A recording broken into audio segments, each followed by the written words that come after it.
And now, tonight's presentation of radio's outstanding theater of thrills, Suspense. Tonight, we bring you a story of a cross-country bus and the safety of a nation that rode in it. We call it Classified Secret. So now, starring Parley Bear, here is tonight's suspense play, Classified Secret.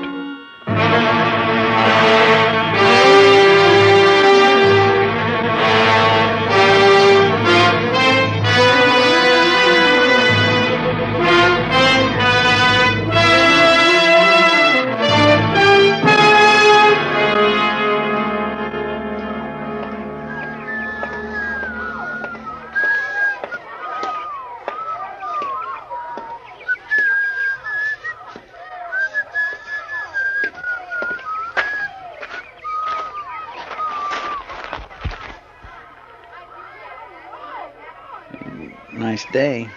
Yes. Kids sure know it's getting on to Christmas. Look at them. I've been watching them. Yeah. Kind of glad, though, I haven't got any. Oh? Well, you know, world conditions, things the way they are. Who wants to bring a kid into it? I suppose so. Do you have a match? Oh, sure. Here you are. Thanks. Have you got it? What's the matter? Oh, you don't look the type. I almost hoped you weren't. Have you got it? With me? No. But I'll take you to where it is. All right. The money's in 10s, 20s, and 50s. In the sack with the groceries? Yes, I thought it would be safer that way. Yeah, I guess so. How much? 10,000. 10? Well, that's what you agreed to. Mm-mm. I said 20. I was told 10. They made a mistake then, didn't they? Sorry. Say, what are you trying to do? Nothing. Not a thing. I was told you were with us. I am. But I get paid for it, too, don't you? Well, I can't sit here any longer. We might be watched. Will you please give me... Sorry, it was a misunderstanding. But... Unless you want to take me to the head man. Maybe he can straighten it out. I haven't got any instructions for that. How can I reach you? Well, as of about 2 hours from now, you can't. I'm leaving town. Will you give us 24 hours? It'll take that long. I'm sorry.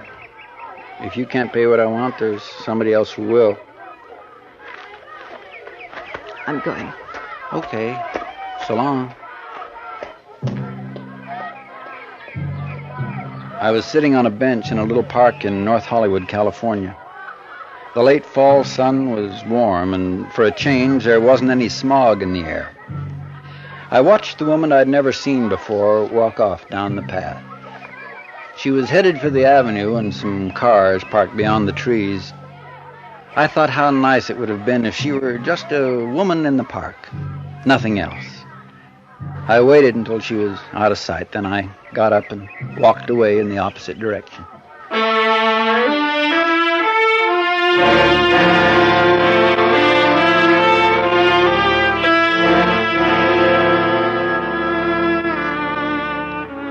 I got the bus at the Hollywood station. I had a train ticket in my pocket, but with the new development, it looked safer to ride the bus. Just before we pulled out, a girl climbed aboard and came down the aisle looking for a seat. Excuse me, is this number... 18. Oh, thank you. Oh, let me put your case up. Oh, thank you.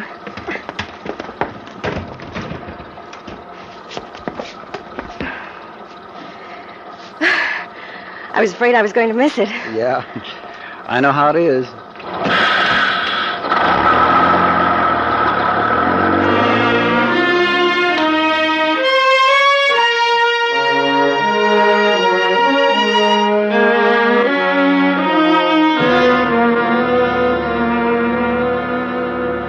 I settled back and watched the city drift away into desert country. As buses go, it was pretty quiet. There was a 6 or 7 year old kid with his mother a couple of seats forward, but he dozed off almost as soon as we got running. I took a look at the girl sitting next to me. Oh, not in the way you might think, but because in my business you get to learn to look at people. You never know who it might be. She must have felt me watching, and she lowered the magazine she was reading. Would you care to look at one of these? Oh, well, that's nice of you. I always forget to buy them. This one's a mystery. I don't usually read them, but on a long trip, they kind of pass the time away. Yeah, they do. How far are you going? New York. Oh, that is a long trip, all right. I'll say. I haven't been back for 10 years. Bet it's changed. I guess so.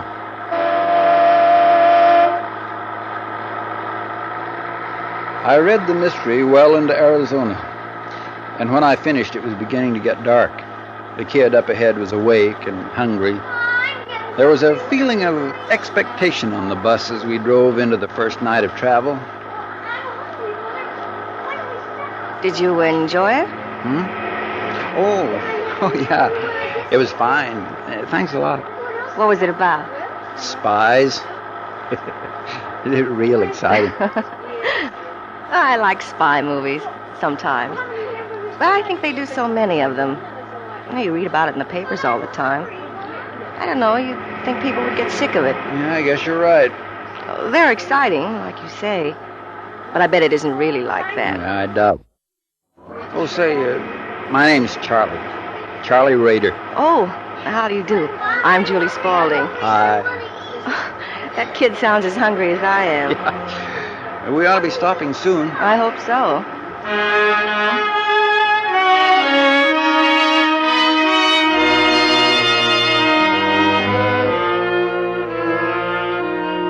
About 15 minutes later, we pulled up at a restaurant terminal and went in for food. I watched for any new passengers who might be getting on. I didn't see anybody, and as soon as I'd finished my sandwich and coffee, I sent a telegram to New York, then got back on the bus. The girl, Julie, and I seemed to be hitting it off, and it was pleasant enough to pass the time. After we got rolling, the kid up ahead decided to sing himself to sleep. It was like a crooning over and over again, the same song, the same few notes. I guess it put everybody else to sleep except him.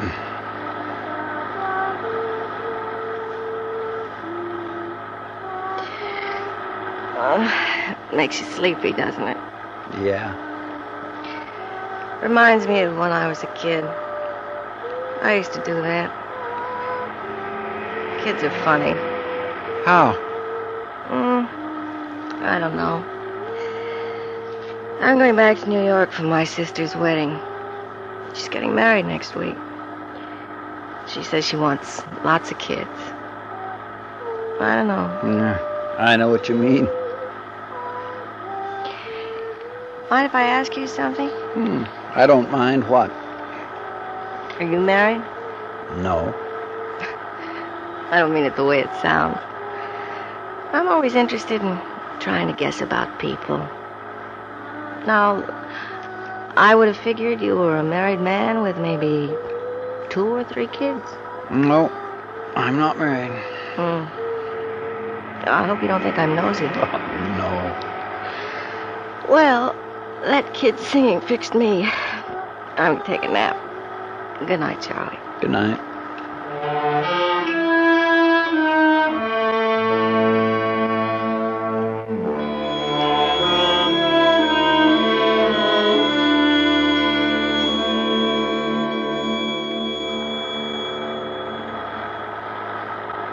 I must have dropped off, too. And when I woke up, she had her head on my shoulder. A lock of her hair was falling over her closed eyes. And then I knew something was different on the bus. Somebody on the other side of the aisle, watching. Excuse me, mister. Have you got a match? I'm clean out. Oh, sure. Just a minute. Here. Thank you. No, keep them. Oh, fine. Thanks a lot. Hey, you got any idea where we are? No, I'm not sure. I got on at Flagstaff an hour or so back. Oh, boy, I envy her. Wish I could sleep like that. That's your wife? No. Oh. Say, that's rude. But taking your matches, not offering you a cigarette. Oh, that's okay. I don't want one now, thanks. Say, I want to tell you something. Oh? There's a lady in the seat behind you. I think you've met her before in the park. Right? Mm-hmm. We brought her with us to identify you. But she gave us a pretty good description back in L.A. Good for her. Yeah, well, it's going to be a nice trip. Nothing like traveling with people you know, is there? Oh, nothing like it. I don't suppose you've got any reading material you could let me look at? How about a mystery? It's a spy story. Pretty good. No, I was thinking something else. I think you know. Something more, say, scientific. I'm very interested in airplanes. Jet motors. Sorry. He looked across at me, smiling, pleasant. And to anybody watching, it was nothing more than the casual conversation of two strangers brought together by the night and sympathy of loneliness. Then he leaned back, and reaching inside his jacket, brought out a small automatic, which he kept very carefully hidden from any eyes but mine. I always carry this with me on a trip. You never know. Oh, I knew all right. If they couldn't buy what they wanted, there were other ways. That's what he was telling me. And I saw in the man's smiling face that I'd never reach New York unless I killed them before they killed me.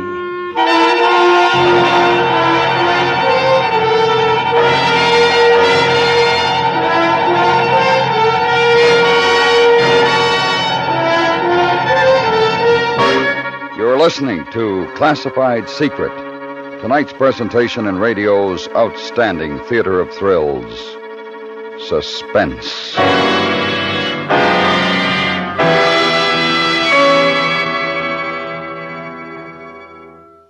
Nine solid years of applause. That's the wonderful record of popularity that belongs to Arthur Godfrey's Talent Scouts, now in its 10th year.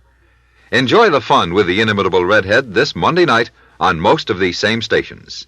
You'll hear promising young performers compete for a golden chance at fame. Enjoy the suspense as you wait to hear which entertainer will be singled out by the studio audience. Don't miss Arthur Godfrey's Talent Scouts this Monday night at the Star's Address. And now, we bring back to our Hollywood soundstage Parley Bear, starring in tonight's production, Classified Secret. A tale well calculated to keep you in suspense.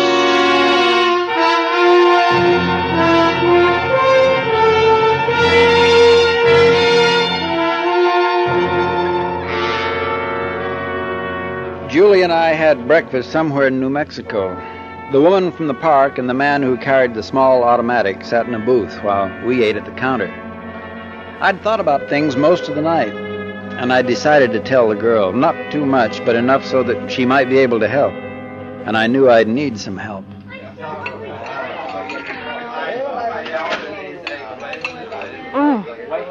Coffee's pretty good here.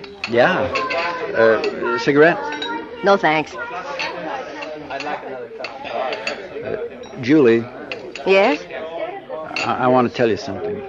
Oh? Now, I don't want you to turn around and look. Just pretend we're talking about the weather, the coffee, anything. But listen. Well, sure, Charlie. There's a couple sitting in the booth behind us. They're spies. Oh, you. I'm not kidding. I can't tell you much, but as you love your life, you will believe me.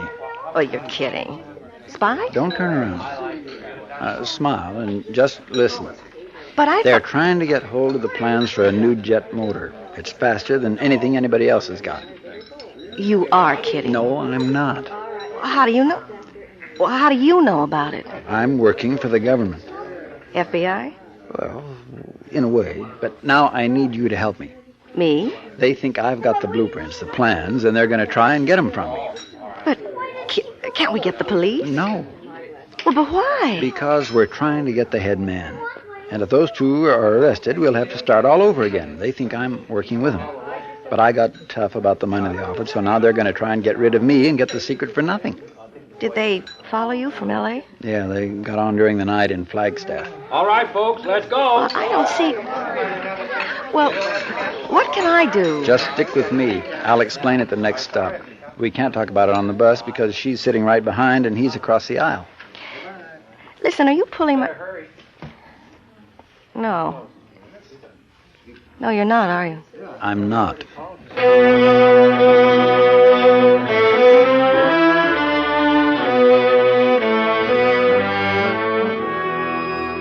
We went on through New Mexico and the pink rock and desert. We talked a lot of nonsense, and after a while I could see she was getting back to the idea that I'd been kidding, especially after the man with the gun introduced himself as Mr. Hutchinson and started to talk about fishing. It was about half an hour before our lunch stop. Now you take some of that Northern California country. So you talk about trout and steelhead. Oh, boy, I tell you. My dad used to take us up, my sister and me. He'd take us up to a place in Maine. Oh, gee. Dad always wanted a couple of boys, I guess. When he saw what he got, well, he figured it wouldn't spoil his plans anyway, so he took us fishing every summer. You should have seen the fishing up there. Oh, I'd like to someday. Yeah, I'd like that. How about you, Mr. Rader? You like fishing? No, not much. Ever try it? A little, when I was a kid. You ought to take it up again, if you have time. Well, I might do that. You know, if a man had a little money put away, he could do a lot of fishing. Oh, boy, that's the way to live. Have about, say, $10,000. Go all over the country, fishing, no work, no worries. How's that sound, Miss Spaulding? What a life. It would take more than 10,000. Oh, I don't know. 10's better than nothing. Say, did you ever look at the road? They went on talking, and I did some thinking. He was smarter than I'd thought. Looked like a nice, average guy and behaved like one. That's one thing I'd learned. The more ordinary you can be, the less you're going to be suspected. And these people had it down to a science. It wasn't going to be easy because I was going to have to convince Julie all over again. I could see that. My chance didn't come until that evening after our dinner stop. By that time, the woman in the park, who went by the name of Lisa Nyland, Hutchinson, the girl, and myself, all four of us were buddies. We'd pulled up over the Colorado border. There was some kind of trouble up ahead, a slide or a wreck, and the driver told us we'd have half an hour or so before we went on. You want to take a walk for a while? There's a cafe a couple of 100 yards back. There's a cafe? I'll give you a call when we're ready to move on. Here, watch your step, Julie. Oh, thanks.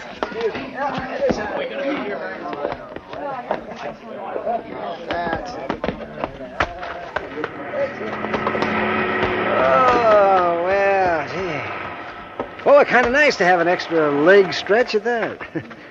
How about some coffee? Oh, that'd be nice. Charlie? Oh, I don't know. I'd like to have a look at the valley down there. We might walk up the dirt road away, get a pretty good view, the sunset and all. Oh, you're romantic, eh? Sure, why not? Oh, Charlie. Okay with you, Lisa? You feel romantic? Want to see a valley and the sunset? That'd be very nice. Okay, then let's go. Now, girls, wait a minute. Now, be careful. There's snakes. We walked away from the bus and up a narrow ranch road. About 100 yards up, there was a curve, and around it a stand of trees. And when we got there, you couldn't hear the sounds from the highway any longer. It was peaceful, and it was very pretty. I knew that Hutchinson was delighted about the suggestion. It was going to give him his chance. But he made the mistake of playing it a little too clever. Kept his game of small talk going a minute too long. We'd got to the top of a cliff overlooking the valley when I stumbled on a rock and fell a few steps behind before they had a chance to stop. And when they did, You all right, Charlie? I already had my gun out.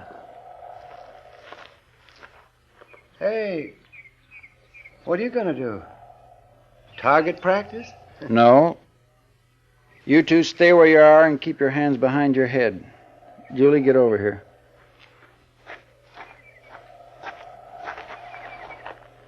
Charlie. Charlie, are you sure?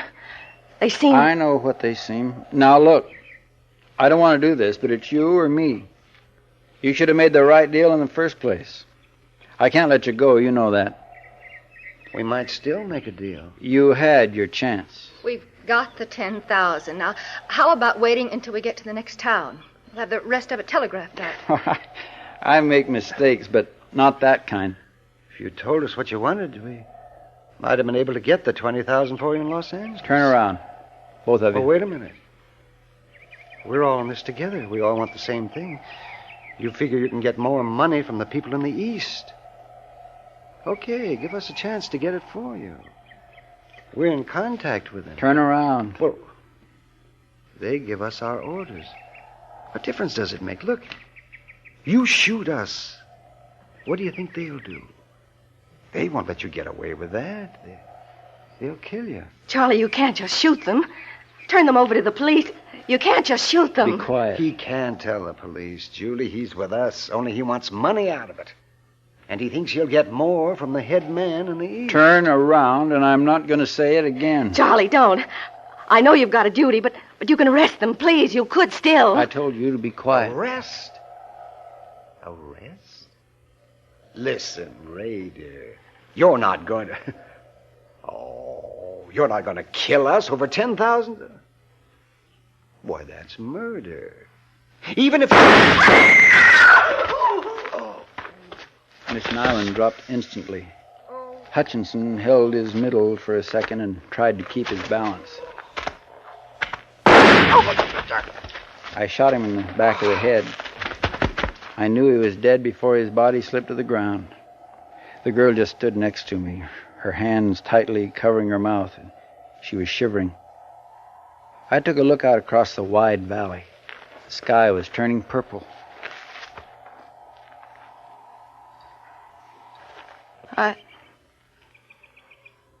I've never seen anybody killed before. I'm sorry. Couldn't you have arrested them or something? Couldn't you? Did you have to? I had to. They wouldn't have stopped at killing both of us if they'd had the chance. What are you going to do? What are you going to do now? I've got to get the money for evidence. What are you going to tell the driver? He'll ask where they are. Charlie? Driver's going to wonder where they are. Charlie, what are you doing? I've got to put them over the cliff. Oh, no. No. I've got to. Oh.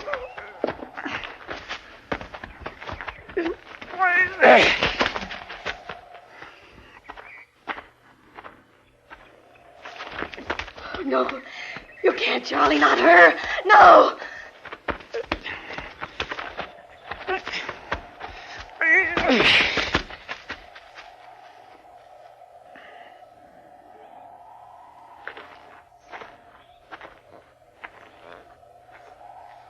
All right.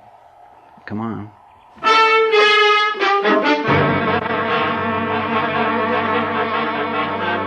got back to the bus. Neither of us said anything about the two we'd walked off with. I guess nobody had seen us together, and after waiting around for another half hour, the driver gave up.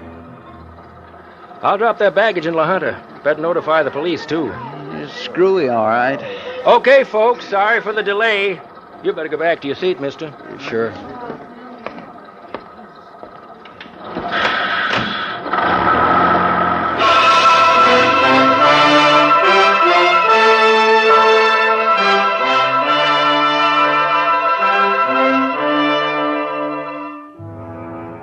I was starved when we pulled into the depot at La Junta. I'd already made up my mind to lay over and take a detour on another bus. The girl wasn't going to be able to keep quiet much longer, and I had to get rid of her. We got out of the bus, and two men were standing alongside waiting. Just a minute, please. Hmm? We're special agents for the FBI. Search them, Larry.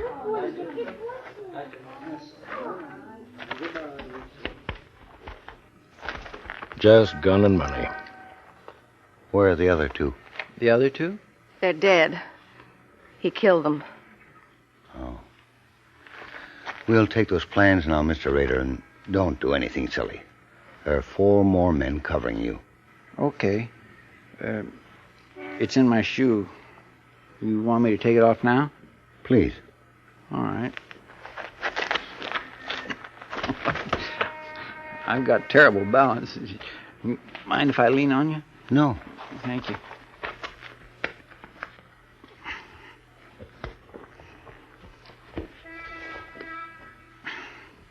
Here we are. Thank you, Mr. Rader. This isn't worth anything, really, you know. We planted it in the factory in L.A. for someone to steal. What we wanted was to be led to the top man in New York, and when you sent that wire to him from Arizona, we got him. Oh? We were worried about you, Julie, when you didn't call us from Albuquerque. I didn't get a chance. He was with me all the time. Is she... Oh, my. Is she... Are you playing spy, too, Julie? I'm working for the government, Mr. Rader. She's been following you since you stole the plans. Well, you fooled me. I'll bet you fooled Hutchinson and Nyland, too. It won't matter to them, though, will it? Well, that's the way it goes. Take him away, will you? I had to watch him murder those 2. I don't want to hear him laugh about it. Come on, Rader. We've got a car waiting. Sure. So long, Julie. Nice to have met you.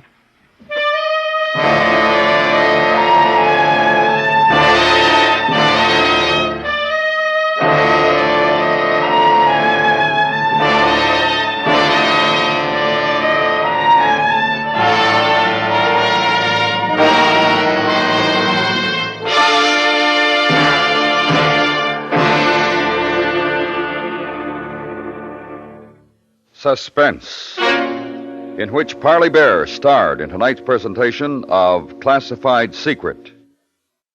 Be sure to listen next week for another presentation of radio's outstanding theater of thrills, Suspense.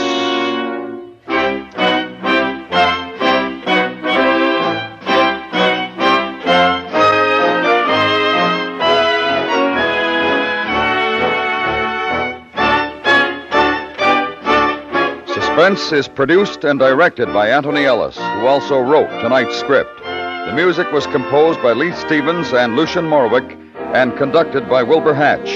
Featured in the cast were Virginia Eiler, Charlotte Lawrence, Richard Beals, Howard McNear, Charles Seal, and Jim Nasser. Listen Friday night for the 21st Precinct. The hard-hitting 21st Precinct Police will give us another graphic view of big city protectors at work. There's danger every minute, human interest every second, when Metropolitan Police try to unsnarl personal problems, hunt the missing, solve the crimes, protect the public, sometimes from itself. Remember, Friday nights on most of these same stations. Hear the 21st Precinct.